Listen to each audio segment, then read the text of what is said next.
तो परीक्षित ने कहा, बाबा मनु महाराज के छोटे बेटे के बारे में थोड़ा बता दे। आपने तो बड़ा बेटा उत्तानपाद के बारे में बताया, प्रियव्रत के बारे में बता दो। तब सुखदेव जी कहते हैं, बेटा प्रियव्रत भी बड़े धर्मात्मा राजा थे।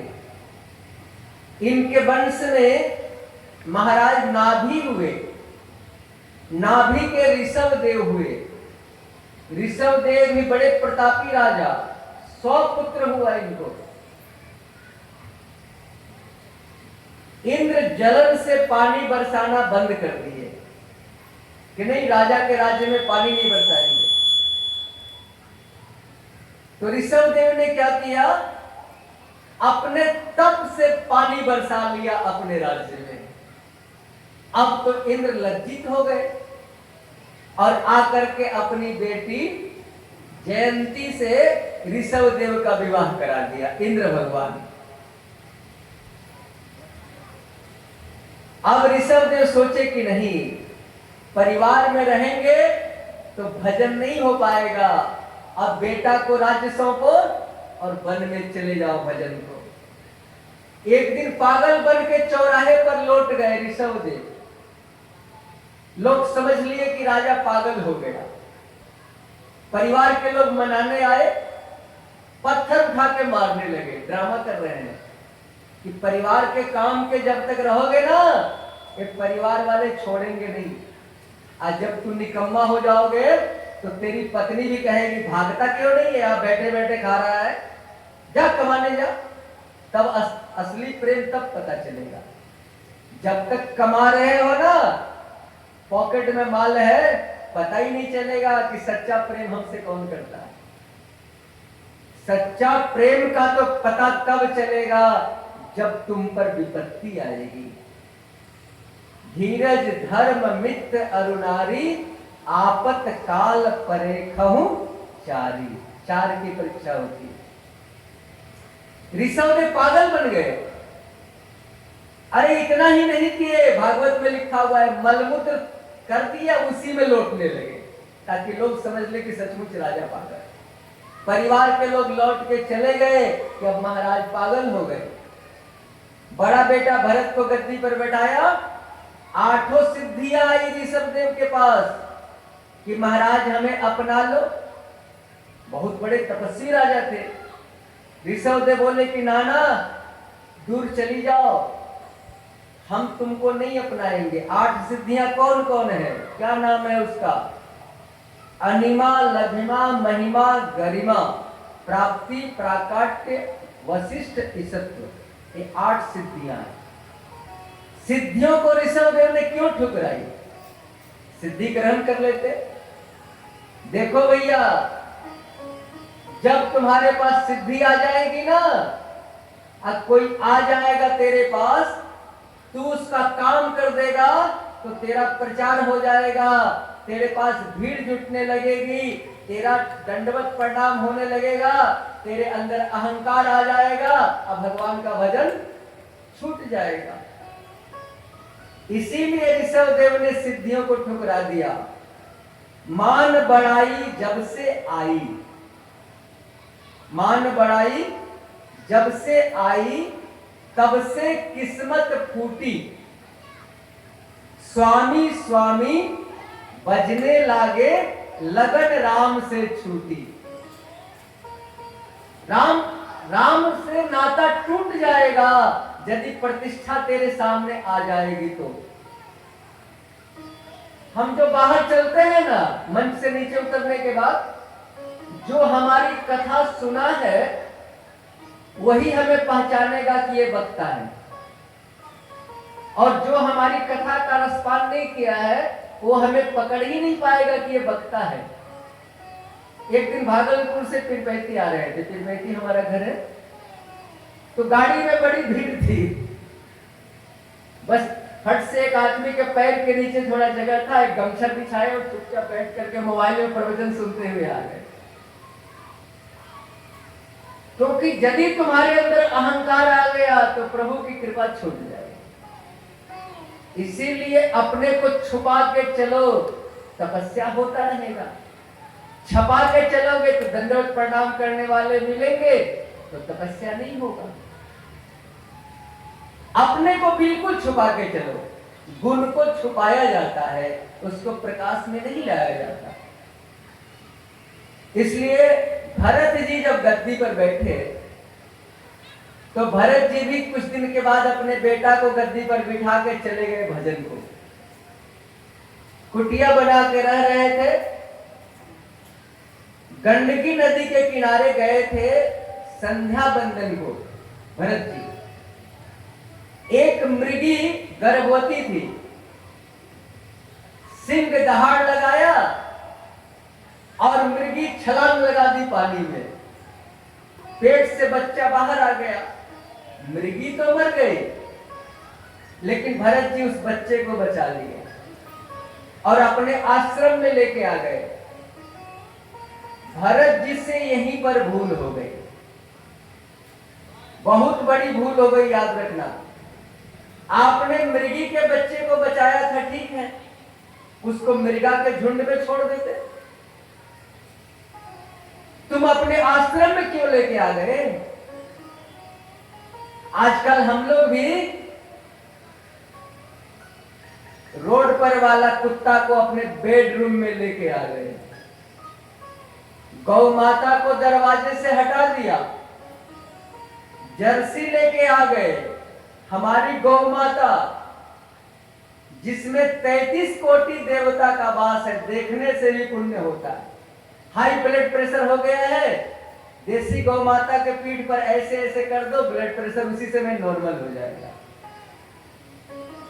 गौ माता के नजदीक बिछाओ, बिना मच्छरदानी का सोओगे तो मच्छर भी काटेगा तो तेरे अंदर विष नहीं जाएगा मच्छर का, क्योंकि मच्छर यानी वहां पर बहुत सारे रोगों का निदान हो जाएगा।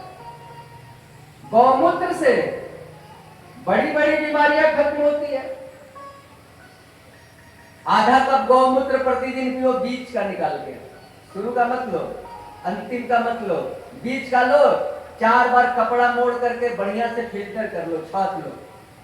आधा कप पेट के अंदर डालो, 1-2 महीने तक पेट की सारी बीमारी ठीक। आंख में गड़बड़ी है तो बढ़िया से फिल्टर करके 1-1 बूंद डालो, आंख की बीमारी खत्म, कान की बीमारी खत्म। खाज खुजली है, लगा लो तो खाज खुजली खत्म। एड़ी फट रही है, एड़ी में लगाना शुरू करो, एड़ी मुलायम हो जाएगी। और गाय का दूध दूध नहीं है, वो तो अमृत है। इसीलिए हम आप लोगों से निवेदन करेंगे, दूध के ख्याल से नहीं, एक देसी बाछी कम से कम अपने यहाँ दर्शन के ख्याल से रखो। प्रेम से बोलो गौ माता की। गाय के, देसी गाय के दूध में एक तत्व पाया जाता है, उसका नाम है A2। उससे बड़ी बड़ी बीमारियां खत्म होती है। और जर्सी के दूध में A1 पाया जाता है, उससे बड़ी बड़ी बीमारियां शरीर के अंदर उत्पन्न होती है। जब से हमारे भारत देश में जर्सी गाय आई, उसी समय से सबका शरीर बीमारी का घर बन गया।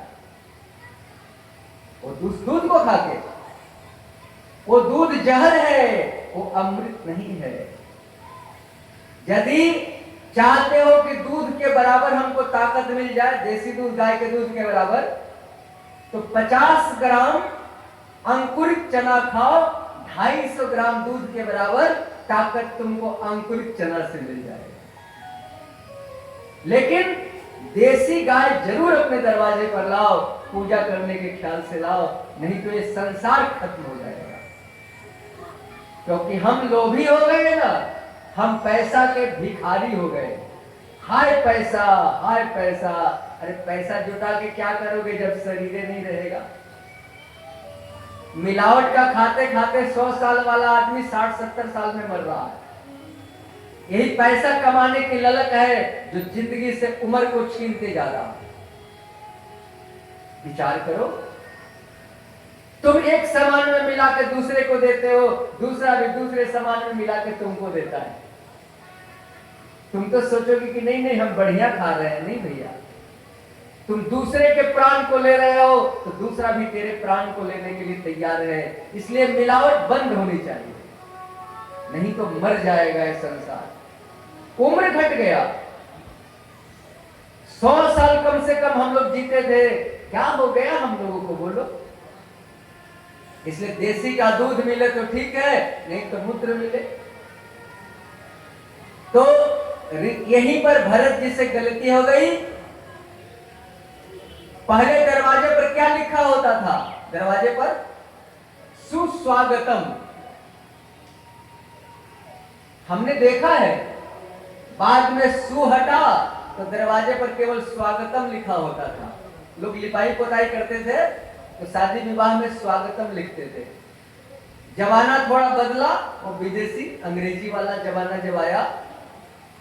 हम नहीं कहते कि अंग्रेजी मत पढ़ भैया, अंग्रेजी पढ़, लेकिन अंग्रेज मत बन, हिंदुस्तानी बन के रह। संस्कृत हमारी देवरानी है, हिंदी बहुरानी है। तो जहां देवरानी रहेगी, बहुरानी रहेगी, वहां नौकरानी की जरूरत पड़ेगी कि नहीं पड़ेगी? अंग्रेजी को नौकरानी बना के रखने ले। क्या ट्विंकल ट्विंकल लिटिल स्टार में मर रहा है वो। अपने बच्चे को थोड़ा सा संस्कृत हिंदी में तो पढ़ा, कहरा भी तो पढ़ा, 1 2 3 4 5 पढ़ा, 10 तक पढ़ा कम से कम। क्या 1 2 3 4 कर रहा है? नहीं तो तुम भी 1 2 3 4 हो जाएगा। सम्मान करो, अंग्रेजी को रखो, विदेशी भाषा को रखो, लेकिन नौकरानी बना के रखो। बहुरानी तो हमारी संस्कृत हिंदी है, देवरानी संस्कृत है, नौकरानी बना।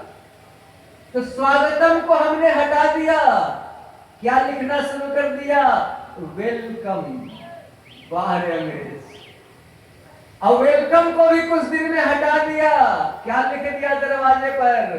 कुत्तों से सावधान। जब मालिक दरवाजा खोलता है तो ऊपर लिखा हुआ है कुत्तों से सावधान। तो क्या मालिक तेरा कुत्ता है? बोल भैया, कुत्ता के लार से, कुत्ता जो लार छोड़ता है ना, अब कुत्ता के श्वास से भयंकर भयंकर बीमारियां होती हैं। मैं नहीं कहता, विज्ञान नेट पर रिसर्च करना भैया, मोबाइल बड़ा बड़ा हाथ में है। क्यों पागल बना है बोल? नाखून से नोच देगा तो विष लग जाएगा। एक दिन 20 साल के बाद कहीं विष चढ़ा तो झाँव झाँव करके मरना पड़ेगा। कुछ समझते ही नहीं हम लोग।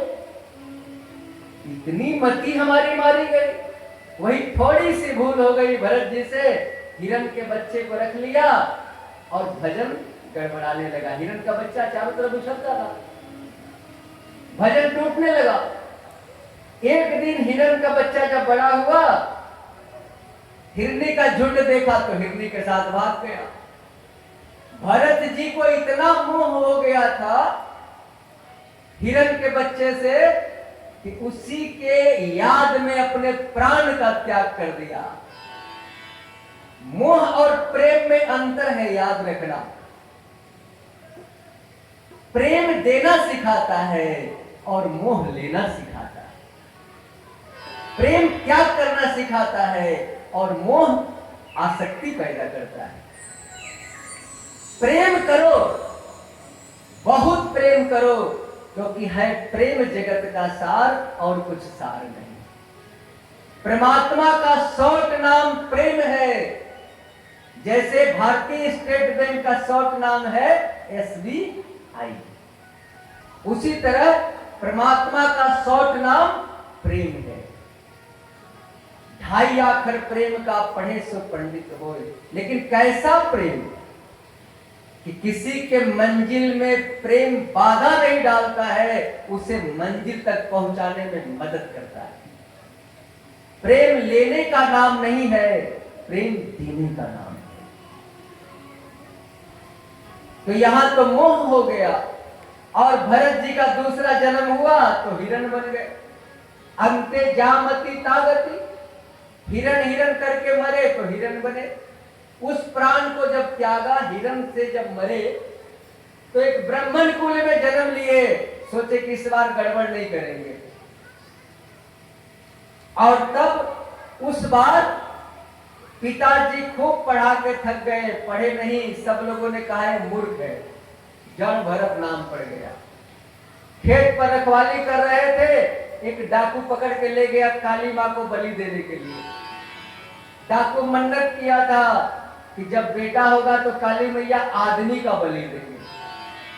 जड़